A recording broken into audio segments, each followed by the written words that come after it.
Bueno, buenas tardes, estimados estudiantes, bienvenidos a su clase de Química General 2, sección A, del día 27 de julio. Espero que todos estén bien y sus familias. Bienvenidos y vamos a continuar. Ahí se acuerdan de que lo que veamos, hasta donde veamos hoy, va a ser que va a entrar en el examen corto de la siguiente semana.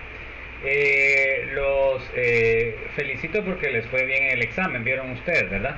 Entregaron todos a tiempo, yo creo que están trabajando bien, espero que sigan así. Entonces, no dejó de entregar ninguno, o sea que estamos bien.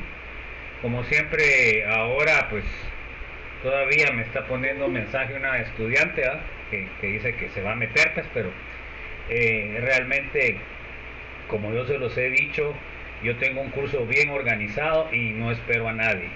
Y los que vengan tarde pues tienen que ver cómo se ponen al día, porque los que vienen tarde, los responsables son los estudiantes, ¿verdad? Así es mi política, ¿verdad?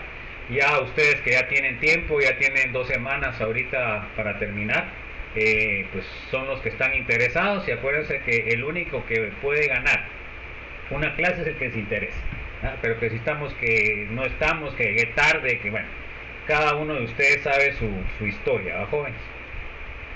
Bueno, entonces vamos a continuar viendo lo que es la elevación del punto de fusión. Seguimos con las propiedades coligativas, jóvenes. ¿Y cómo sintieron el examen, jóvenes?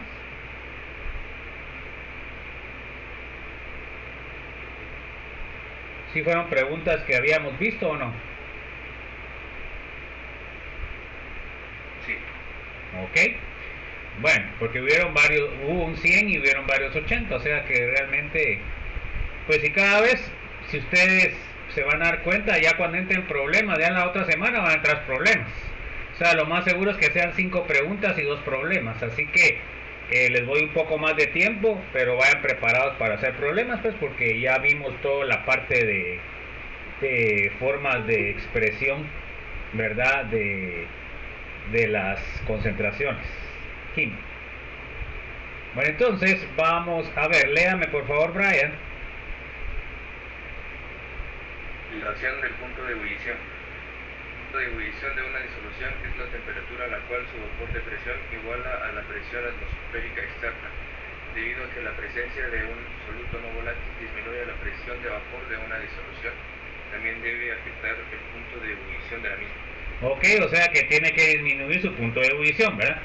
Entonces, miremos acá un diagrama de fase. Un diagrama de fase lo que nos dice precisamente es en dónde, a qué temperatura y qué presiones está sólido. Miren, acá podemos ver que está sólido el compuesto en esta parte de acá. Miren, esta parte de la Y. Esta parte de la Y sería líquido y esta parte que está aquí abajo sería el vapor, ¿ok? Bueno, entonces, fíjense pues, la normal en este caso es la roja. Cuando ustedes agregan un soluto no volátil, miren cómo se modifica la gráfica. Se dan cuenta que se vuelve esta línea punteada, o sea que baja, ¿ok? Porque baja la presión de vapor, entonces baja su punto de ebullición. Entonces está modificando. ¿Y por qué es eso, jóvenes? Porque la sustancia que ustedes están agregando modifica las fuerzas intermoleculares. Y entonces, al modificar las fuerzas intermoleculares, modifica lo que es sus propiedades físicas y en este caso el punto de ebullición. Bueno, acá tenemos un video en el cual se les muestra cómo tienen que interpretar la gráfica que vimos anteriormente. Bueno, a ver, léame, Don Eli, por favor. En la figura anterior se representa el diagrama de fases del agua y los cambios que ocurren en una disolución acuosa. Debido a que a cualquier temperatura la presión de vapor de la disolución es menor que la del disolvente puro, independientemente de la temperatura, la curva líquido-vapor para la disolución siempre está por debajo de la del disolvente puro. Como vimos, la punteada estaba abajo de la roja, ¿verdad? Ahí podemos nosotros notar el cambio del punto de ebullición. A ver, léame, Jairo, por favor. Como consecuencia, la intersección de la curva punteada líquido-vapor y la línea horizontal que marca P igual a 1 atmósferas ocurre a una temperatura mayor que el punto de ebullición normal del disolvente puro. Este análisis gráfico muestra que el punto de ebullición de la disolución es mayor que el del agua. La elevación del punto de ebullición delta T sub B se define como el punto de ebullición de la disolución T sub B menos el punto de ebullición del disolvente puro T estándar sub B. Perfecto, mire Jairo leyó muy bien, ¿va? Porque algunos cuando dicen ya saben que esta letra es delta. Además, cuando digo T tiene que decir sub B, porque puede ser super B, ¿verdad? Entonces esa fue una forma correcta de expresarlo, Jairo, lo felicito. Bueno, entonces tenemos que delta T sub B es igual a T sub B menos T estándar sub B, ¿ok? Esa sería la fórmula. Bueno, ahora léame por favor, Jeffrey.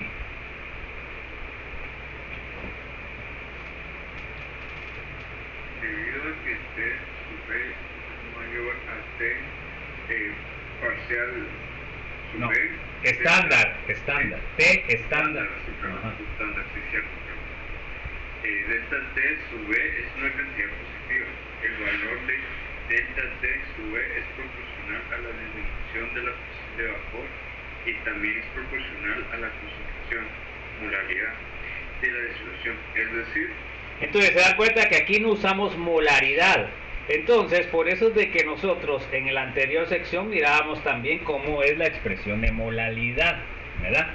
Porque la presión de molaridad la afecta el volumen, en cambio la molaridad no. Bueno, entonces vamos a ver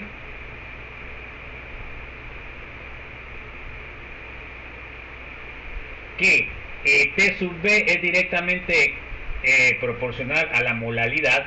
Y para hacerla, acuérdense siempre matemáticamente, para hacer una igualdad tenemos que agregar una constante. T sub B es igual a K sub B por N. Entonces ahorita vamos a ver cómo hacemos los cálculos. Entonces a la hora del examen yo les pongo las fórmulas, jóvenes, no hago que se aprendan de memoria. Ya ustedes lo que tienen que hacer es saber usarlas, ¿verdad? Que eso como ingenieros es lo que tienen que hacer. Bueno, a ver, léame Jonathan, por favor.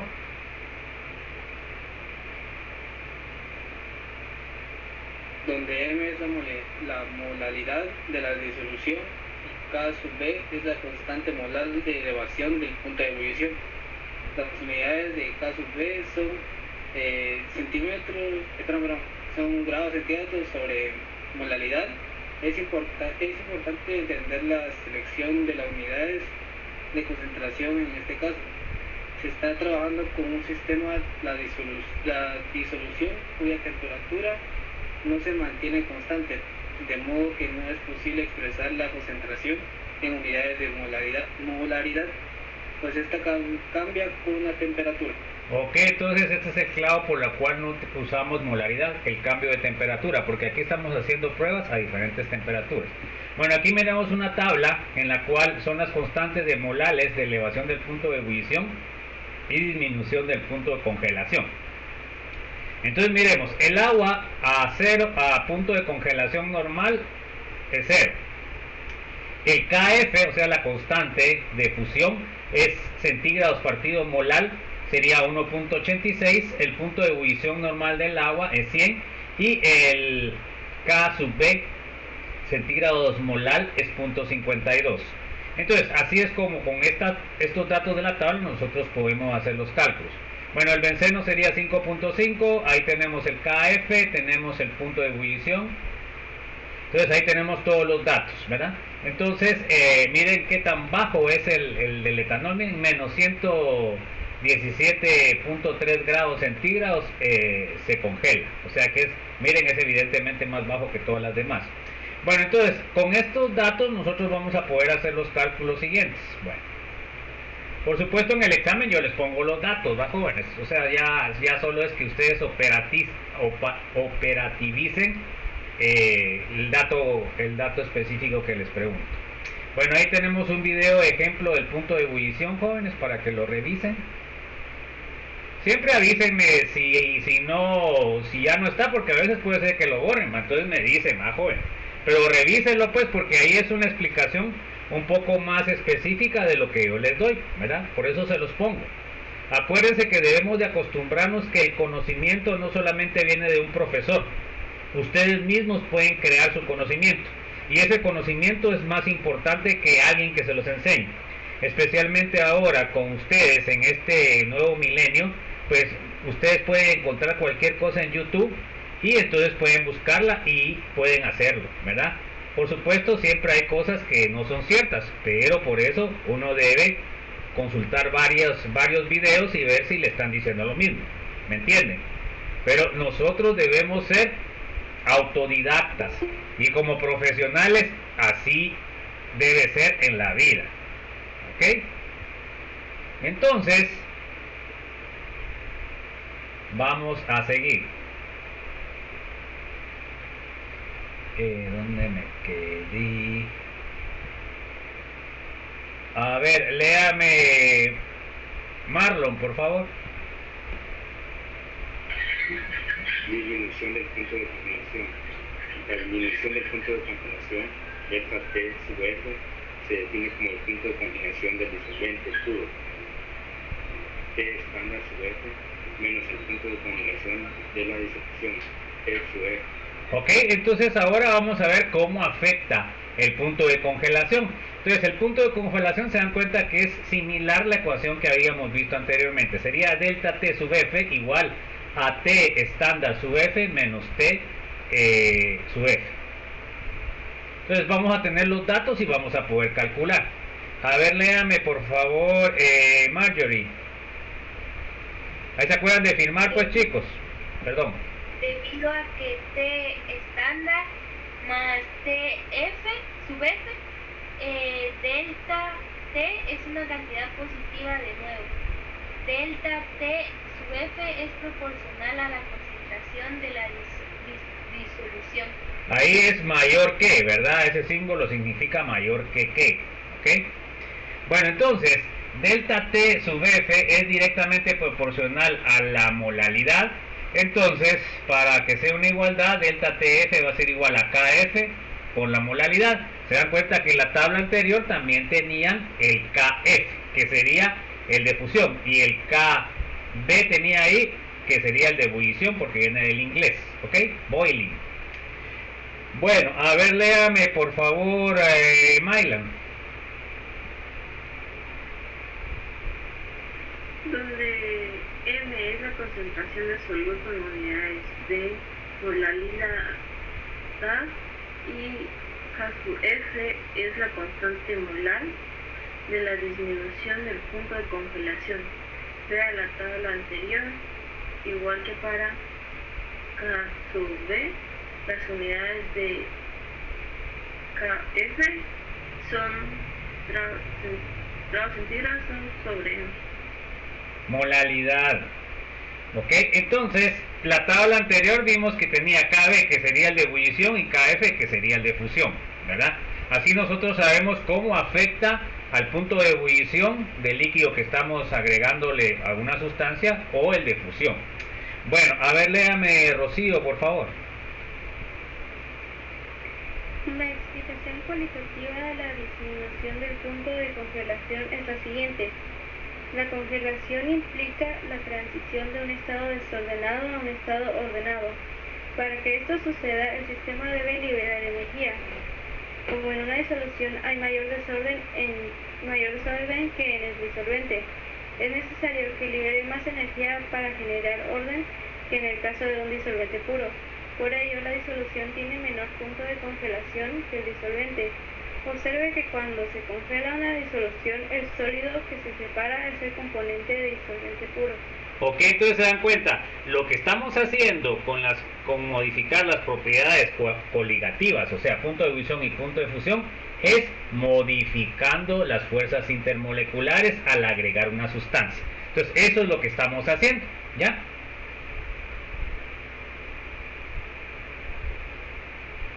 A ver, léame Ronald, por favor. Para la elevación del punto de ebullición, el soluto debe ser no volátil, pero no se aplica la misma restricción para la disminución del punto de congelación.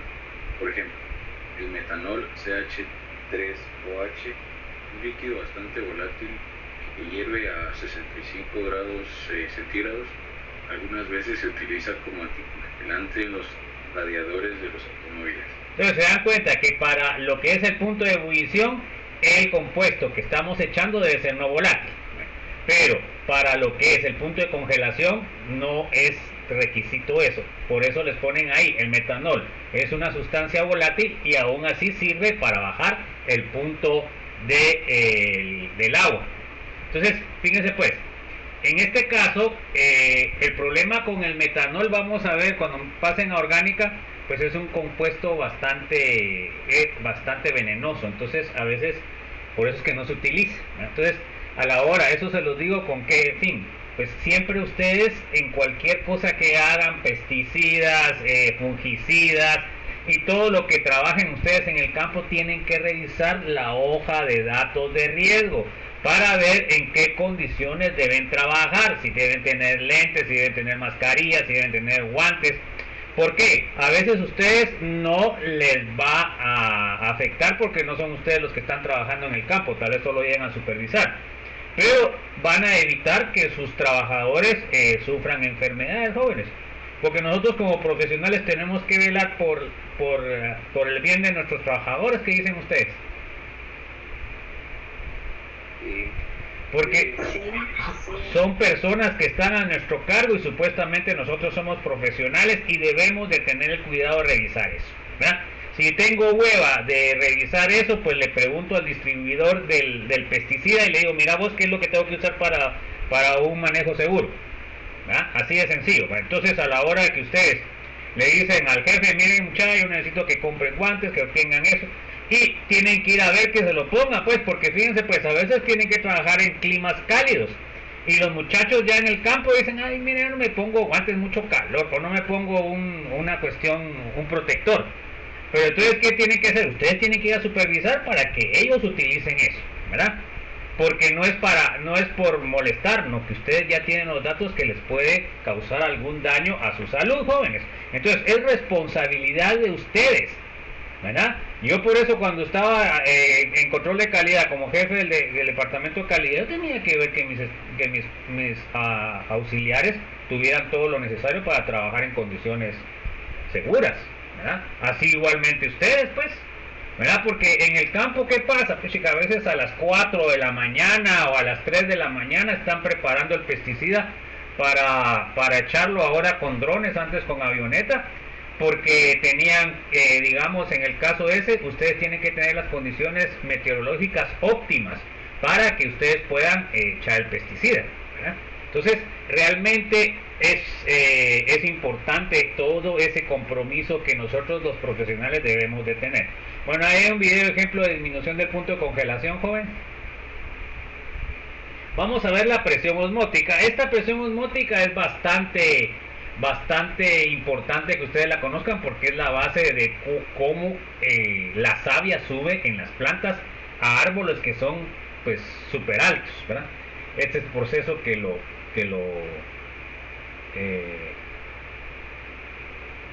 define.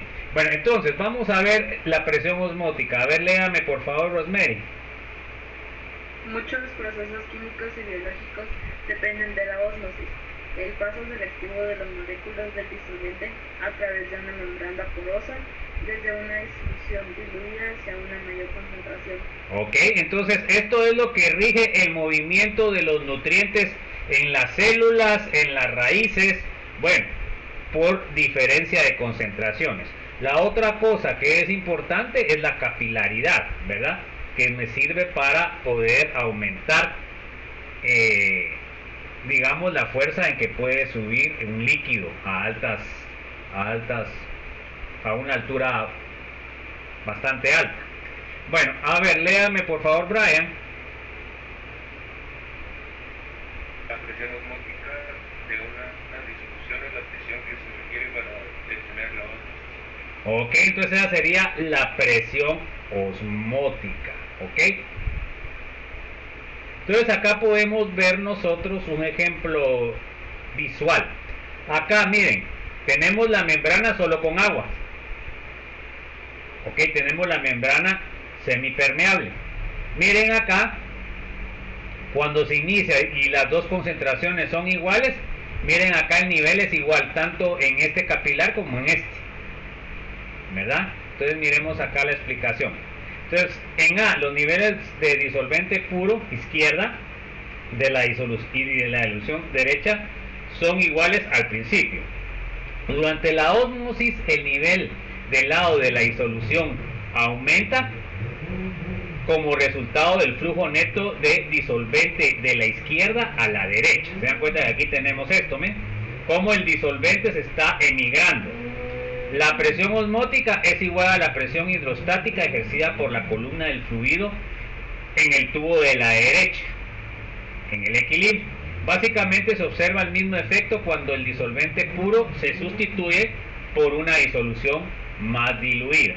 Entonces, aquí en este aparato es que nosotros podemos medir la presión atmosférica, porque normalmente este capilar va a estar con medidas y me va a decir cuál es la presión osmótica. Se dan cuenta que hay una diferencia entre una y la otra. Entonces, ¿qué quiere decir? Que hay transferencia de disolvente de un lado, de la más concentrada a la menos concentrada, perdón, de la más diluida a la más concentrada. ¿Alguna duda, joven? Y este es el proceso físico que ocurre en lo que son las células para el intercambio de alimentos del exterior con el interior.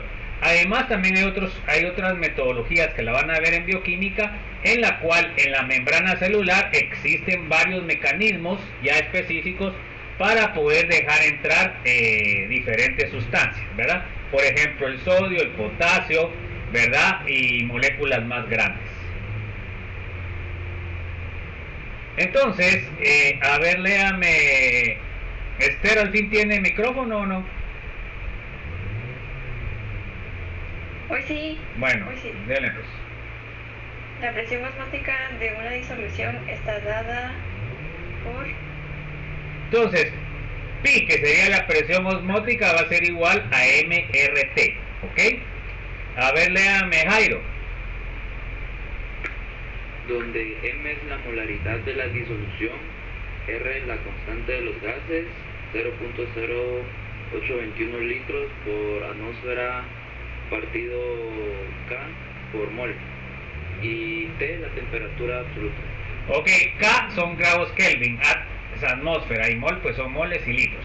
Entonces, fíjense pues, esta constante usa grados Kelvin, por lo cual para hacer los cálculos la temperatura tiene que estar en Kelvin para que puedan eliminarse o puedan modificarse, ¿verdad? O sea, deben tener la misma dimensional. Esther, ¿usted sí ya tiene el correo o no tiene el correo ingresado? Aún no. Bueno, ¿y por qué no ha metido sus datos? Solo en la asistencia coloqué mis datos. No, es que mire pues, usted viene tarde, tiene que averiguar con sus compañeros. Miren, jóvenes, ¿qué tengo que hacer?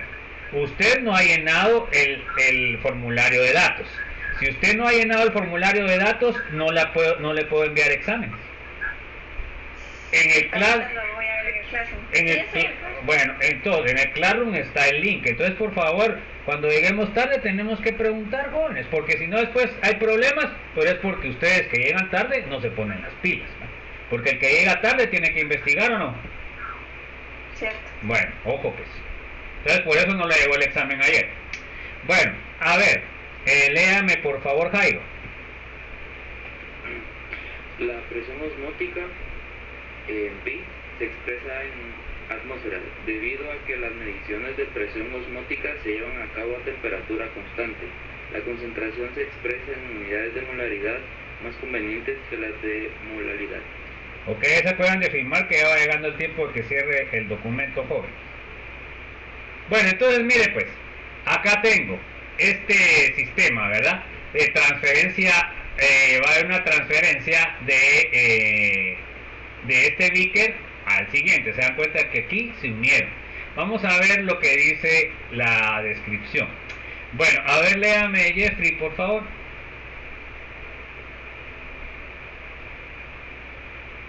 Al igual que la elevación del punto de ebullición y la disminución del punto de congelación, la presión osmótica es directamente proporcional a la concentración de la disolución. Esto es lo que se esperaría, ya que todas las propiedades obligativas dependen solo del número de partículas de soluto dispersas en la disolución. Ok, ojo con eso. Bueno, a ver, léame por favor, Jonathan. Si dos disoluciones tienen la misma concentración y por tanto la misma presión osmótica, se dice que son isotónicas. Si dos disoluciones tienen diferente presión osmótica, se dice que la disolución de mayor concentración es hipertónica y la disolución más diluida se describe como hipotónica. Ok, o sea que pueden haber tres tipos de disoluciones. Isotónicas tienen la misma concentración, hipertónicas tienen más concentración y hipotónicas tienen menos. Ojo con esas definiciones. Miren, ahora miro que tienen todos sus dos nombres y sus apellidos, ¿va? ¿Se lo pidió algún ingeniero a ustedes? Sí. Ok, bueno. El problema cuando me ponen eso también es de que supuestamente el Classroom me clasifica muchas veces el segundo nombre como que fuera primer apellido. Ese es el clavo con esto. Entonces yo estoy solicitando en el Classroom que pongan también ingreso de datos de los estudiantes, ¿va? Porque si ponen un ingreso de datos de estudiantes podrían ponerme su carnet y su nombre como debe ser, porque en el caso del Classroom se basa únicamente en el correo electrónico, ¿va, jóvenes? Eso es una limitante para poder organizar lo que es las notas de los estudiantes, ¿va? A ver cuándo, a ver si hacen caso o toman en cuenta la sugerencia. Bueno, pero bueno, el Classroom es bastante bueno, joven. Yo no me puedo quejar del Classroom. Y esto no falla, ¿verdad? Porque el problema a veces, yo no sé por qué muchos profesores en la facultad quieren que todo se homogenice, ¿verdad? Y a veces cuando ponen programas o plataformas en la facultad, las plataformas no sirven, pues, ¿verdad? Fallan. Entonces ese es el problema. Y por eso, digamos, las plataformas que son de libre uso son más estables.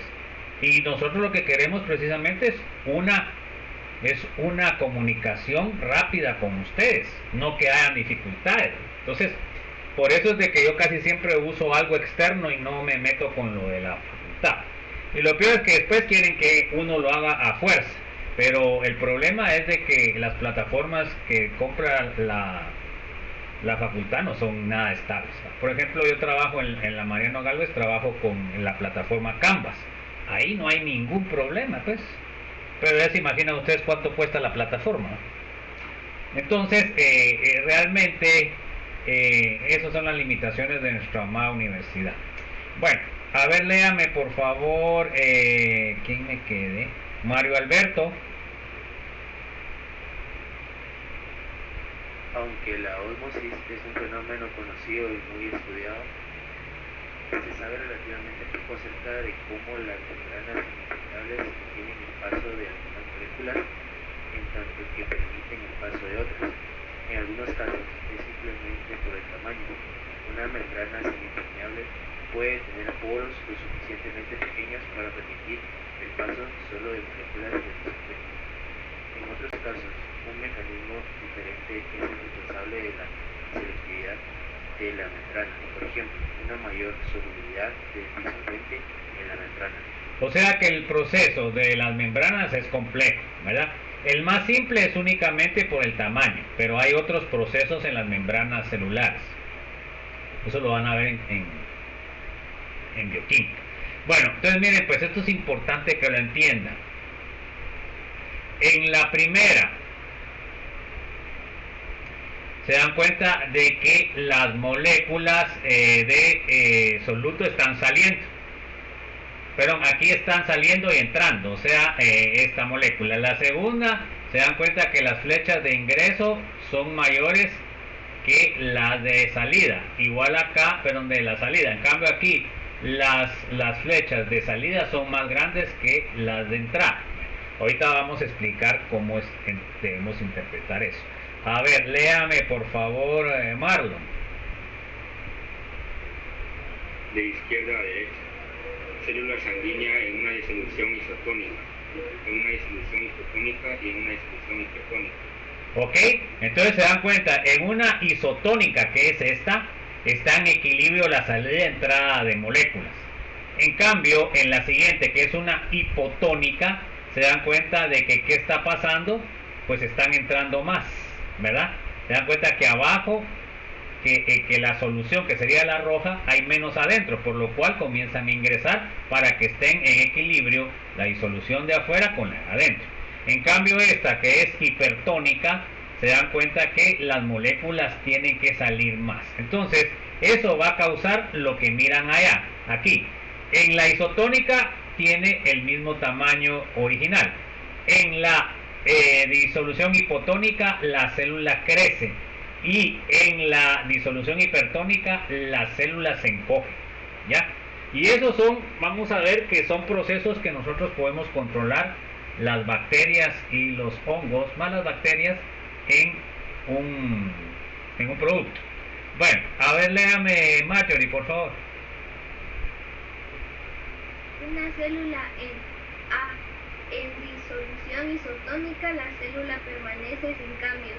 En B, en disolución hipotónica, se hincha la célula. Y C, en disolución hipertónica, la célula se encoge. Ok, entonces lo que está pasando ahí es el aumento de ingreso del disolvente, ¿ya? En el caso de la isotónica está en equilibrio, en el caso de la hipotónica ingresa más agua a la célula, o sea que la hincha, y en el caso de la hipertónica el disolvente sale y la molécula se va a achiquitar. ¿Ok? ¿Está claro eso, joven? ¿O hay alguna duda? Bueno, los que no firmaron ya se fueron horribles porque ahorita voy a cerrar ya se pasó el tiempo.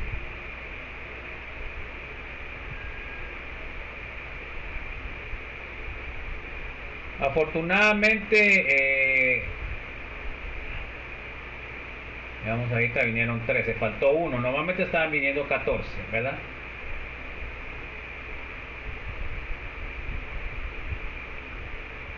Cuando son grupos pequeños, pues normalmente son más cumplidos, ¿verdad? Cuando son grupos grandes, normalmente no cumplen igual, ¿va? Porque piensan de que como hay muchos, no los va a controlar uno. Bueno, entonces miren, pues estos procesos de soluciones se pueden utilizar para hacer productos. Entonces vamos a ver, y esos productos, digamos, anteriormente de la refrigeración, muchos de los productos se conservaban por una gran cantidad de azúcar, por una gran cantidad de sal, ¿verdad? Entonces así podían ustedes controlar que no crecieran microorganismos en su producto, ¿verdad? Bueno, vamos a ver, porque fíjense, pues se mira mucho en Chimaltenango, cuando hay cosecha de duraznos, entonces comienzan a hacer duraznos en almíbar, ¿verdad? O pueden hacer mermeladas, a manera de aprovechar el producto y que no se les pierda, ¿verdad? Entonces, esto sería una forma de poder hacerlo, y se basa precisamente en los procesos osmóticos. A ver, léame, Maylan.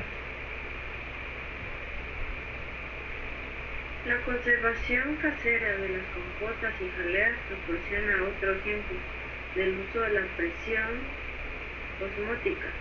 El uso de una gran cantidad de azúcar es esencial para el proceso de conservación, porque el azúcar ayuda a matar las bacterias que provocan el botulismo. Ok, entonces, fíjense pues, con esa gran cantidad de azúcar nosotros hacemos el azúcar como preservante, ¿verdad? Porque la presión osmótica de la jalea o la compota va a ser muy alta, ¿verdad? Va a ser una solución hipertónica.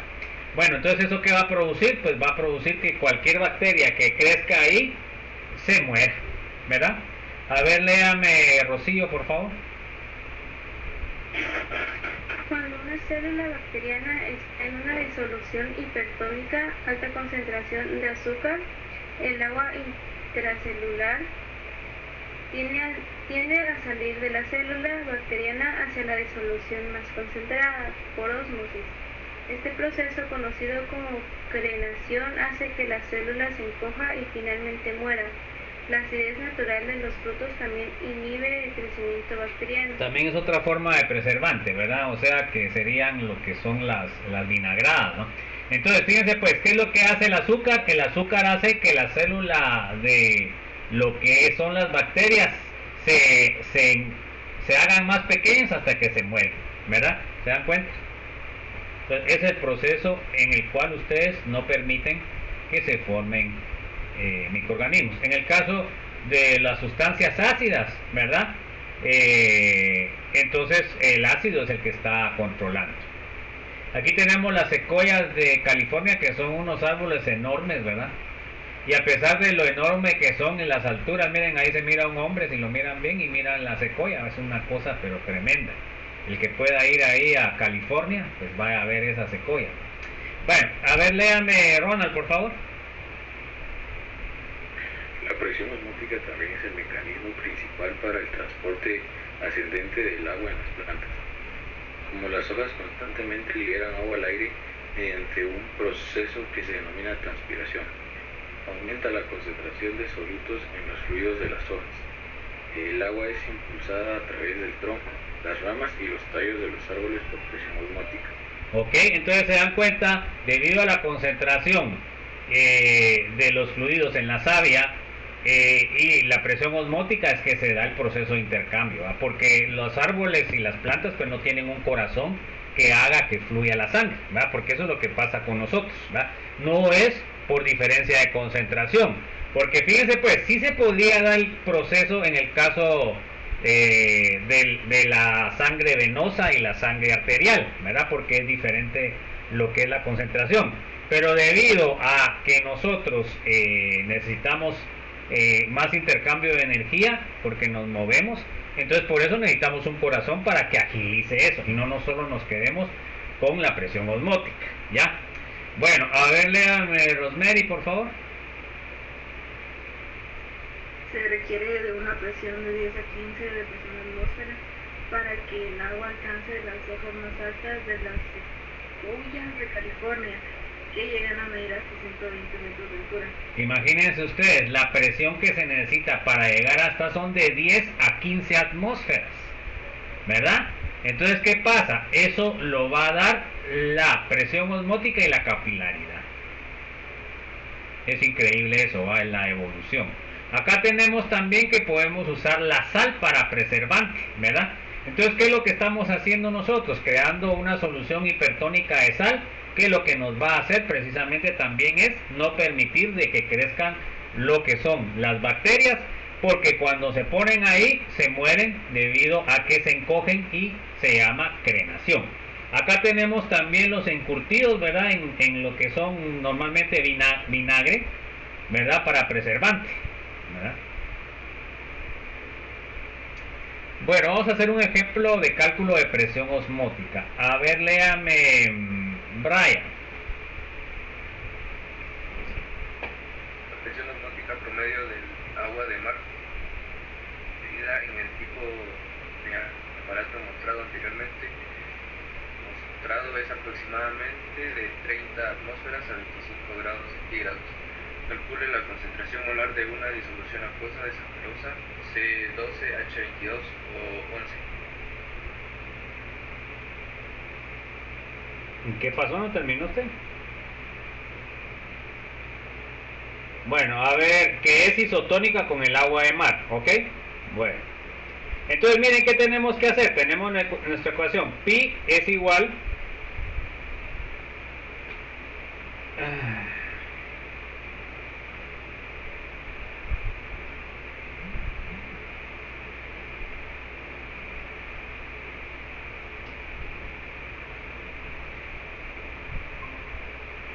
disculpen chicos que se fue la señal. Bueno, entonces, ahorita si me voy en jóvenes todavía.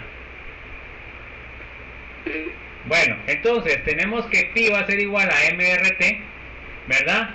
Y para despejar M, pues despejamos M y nos quedaría pi partido RT. Bueno, tenemos 30 atmósferas, ¿ok? Tenemos R que es 0.0821 litros atmósfera partido Kelvin mol, Y de ahí tenemos la temperatura, que 25 grados más ¿cuánto? Nos da 298, jóvenes.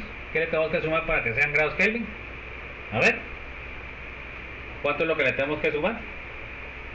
Creo que la presentación se quedó trabada. ¿No la miran entonces? No.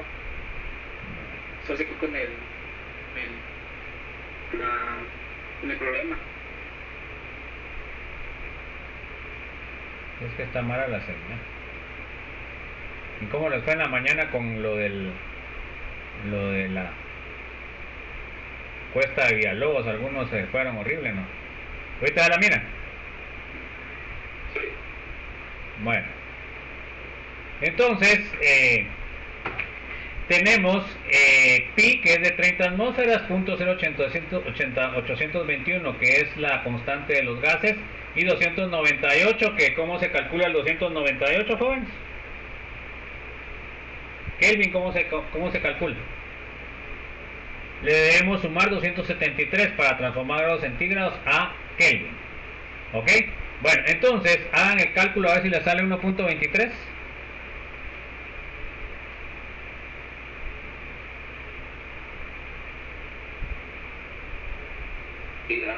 Ok, entonces, como nosotros tenemos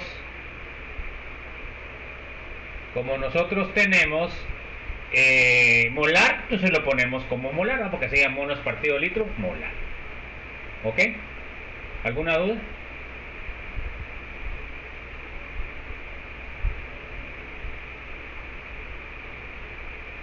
Bueno, aquí tienen un video de ejemplo de la presión osmótica, jóvenes, para que lo revisen.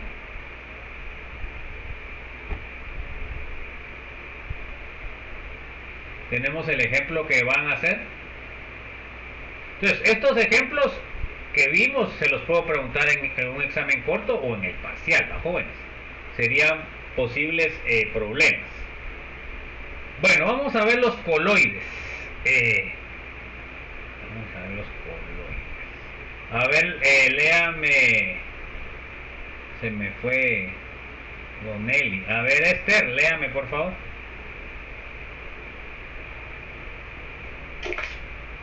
Coloides, las disoluciones estudiadas hasta aquí son verdaderas mezclas homogéneas. Ahora consideremos lo que sucede si se adiciona arena a un recipiente con agua y se agita. Al principio las partículas de arena quedan suspendidas, pero poco a poco se depositan en el fondo. Este es un ejemplo de una mezcla heterogénea. O sea que en realidad no se está mezclando, ¿verdad? Lo que solo por lo que es la agitación es de que aparentemente se mezcla, ¿verdad? Entonces esa sería una mezcla heterogénea porque no está formando una sola solución, ¿verdad? Cuando ustedes agregan cloruro de sodio al agua, ustedes la agitan y ya no se queda completamente clara, o sea que ahí sería una solución homogénea. Ahora echamos arena a agua y la agitamos, al principio se mira una solución blanquecina, pero cuando pasa el rato otra vez tienen ustedes la arena en el fondo. ¿Y la leche qué es? La leche, eso sería una suspensión, ¿verdad? Porque es una mezcla de agua y aceites, ¿verdad? Es otra cosa. ¿Ok? Entonces cuando ustedes antes hacíamos eso lo hacíamos en química orgánica 2, utilizamos la leche entera y comenzamos a sacar sus productos, ¿no? Sacábamos el requesón, sacábamos el queso y el cuajo. Bueno, entonces era un proceso bonito donde aprendían ustedes cómo estaba la leche constituida. Bueno, entonces vamos a ver, léame por favor, Jairo. Miren, perdón. Entre estos dos extremos hay un estado intermedio que se llama suspensión coloidal o simplemente coloide. Un coloide es una dispersión de partículas de una sustancia, la fase dispersa, entre un medio dispersor formado por otra sustancia. Okay. Las partículas coloidales. Sí, disculpe. Las partículas coloidales son mucho más grandes que las moléculas de los productos comunes. Ok, entonces la diferencia con una disolución homogénea y una heterogénea es que las coloidales están en el centro de esos dos, o sea, no es ni homogénea y no es heterogénea. Entonces, ¿cuál es la característica de estas coloidales? Pues una de las características es que tiene partículas muchísimo más grandes que las moléculas comunes y corrientes, ¿ok?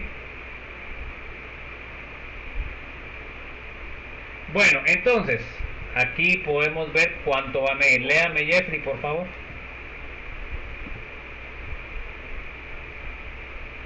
Mide de 1/10 elevado a 6 pm a 1/10 elevado a 6 pm. Una suspensión coloidal también carece de la homogeneidad de una disolución común. La fase dispersa y el medio dispersor pueden ser gases, líquidos, sólidos o una combinación de diferentes patrones como se muestra en la tabla 12.4. Ok, entonces podemos tener diferentes tipos de coloides. Entonces, por ejemplo, miren, pues, si yo tengo el medio dispersor, que sería como que el disolvente, ¿va? Y tenemos la fase dispersa, que sería el soluto. Tenemos gas en líquido, que es lo que me da un aerosol. Un ejemplo de eso sería la niebla o la bruma, ¿verdad? Ahora, si tengo gas sólido, nos da también otro aerosol, pero sería el humo, ¿verdad? Luego tenemos líquido gas, se llama espuma, la crema batida. Líquido sería una emulsión, que se llama mayonesa. Entonces, fíjense pues, en realidad la leche sí sería un coloide, mi estimada, pero solo que ahí sería una disolución líquido y sería una emulsión, porque la leche también es un tipo de emulsión. Ustedes cuando hacen la mayonesa, ¿qué es lo que tiene la mayonesa, jóvenes? Tiene agua, tiene huevo, tiene aceite, ¿verdad? Porque el aceite con el agua no se mezcla, ¿sí o no?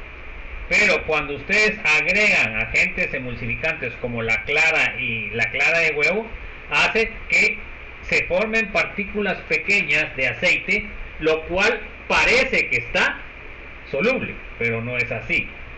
Bueno, vamos a ver, líquido y sólido sería un sol, se llama leche de magnesia, la que sirve para la acidez. Sólido gas se llama espuma, entonces sería, por ejemplo, el plástico o la espuma que, por ejemplo, tienen los muebles, ¿verdad? Sólido líquido sería un gel, como la gelatina, la mantequilla. Sólido sería un sol sólido, que serían aleaciones, ¿verdad? O en algunos casos, pues, cristales, ¿verdad? Entonces, esos serían los tipos de coloides que pueden haber. Eso se los puedo preguntar en un examen corto, ¿no? ¿No sé si hay alguna duda?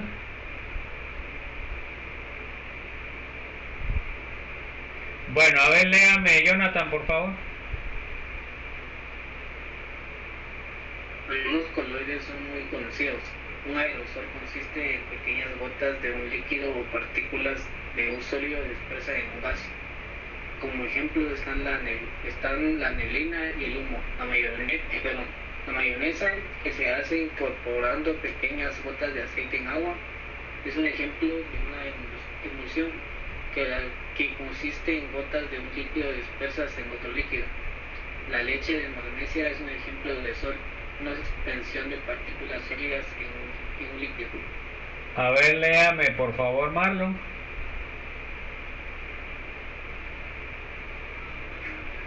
Una forma de distinguir una disolución de un coloide es mediante el efecto Tyndall, según Tyndall 1820 a 1893, físico irlandés. Cuando un rayo de luz pasa a través de un coloide, es dispersado por el medio. Entonces, miren, ahí tenemos el experimento. Por supuesto, se puede ver fácilmente cuando lo que estamos midiendo sea transparente o color claro. Entonces, por ejemplo, en el laboratorio lo que hacemos es gelatina, de la gelatina sin color, y con una lámpara la ponemos. Entonces, cuando ustedes hacen pasar el rayo de luz, se mira como que fuera un rayo, miren, así como está ahí. Si ustedes lo hacen con una solución normal, ¿qué pasa? No se forma ese rayo, no, que pasa la luz, pero no se mira un rayo. ¿Está claro, joven? ¿O hay alguna duda? Entonces, a esa formación del rayo se le llama efecto Tyndall.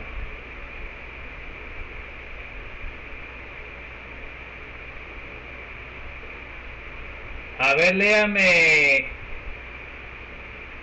Mylan, por favor. Dicha dispersión no se observa con las disoluciones comunes, porque las moléculas del fluido son demasiado pequeñas para interactuar con lo visible. Otra demostración del efecto Tyndall es la dispersión de la luz del sol, causada por el polvo o el humo en el ambiente. Ok, entonces miren, pues ahí pueden ver en la foto que la niebla que está en el bosque, miran, ustedes miran el efecto Tyndall ahí o no. ¿Se mira o no? Sí. Se miran esos rayos, ¿verdad? Esos rayos que se miran así es el efecto Tyndall. O sea que quiere decir de que la neblina es un coloide, ¿ya? Igual pasa con el humo, jóvenes. Cuando se produce humo en una quema, también si pasan los rayos solares se forman esos rayos. ¿Alguna duda, alguna inquietud, joven?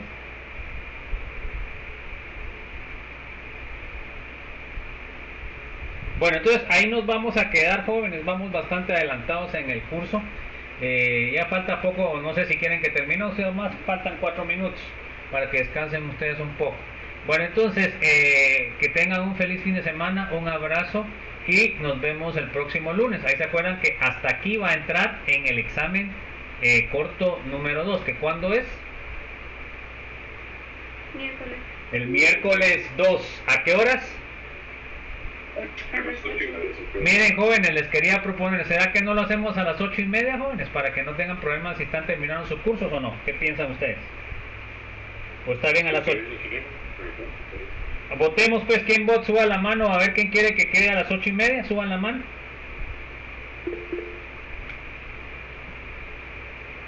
Fíjese que yo tengo clases hasta las 9. ¿Ah? Yo tengo clases, termino clases hasta las 9. Bueno, pero ahí lo siento porque normalmente el horario es hasta las 8. Entonces se va a tener que salir un ratito. De todos modos son clases virtuales, ¿va? Sí. Bueno, entonces, ¿qué prefieren? Somos 1, ¿cuántos tenemos? Tengo 1, 2, 3, 4, 5, 6.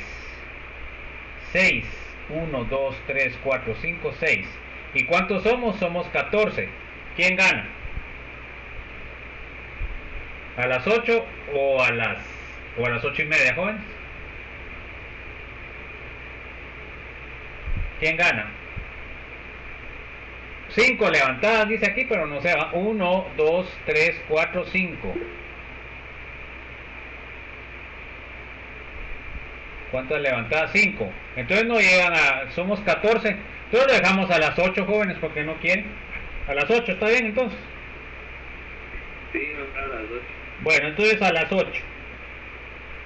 Entonces así quedamos como estábamos. Entonces que tengan un feliz fin de semana, un abrazo y se cuidan, jóvenes. Buen provecho y feliz noche. Feliz noche. Buenas noches, pues. Buenas noches, se cuida. Gracias, Jay. Buenas noches. Nos vemos. Bueno, Alejandra, ahí se apunta en el listado pues para que le pueda enviar los exámenes, ¿no?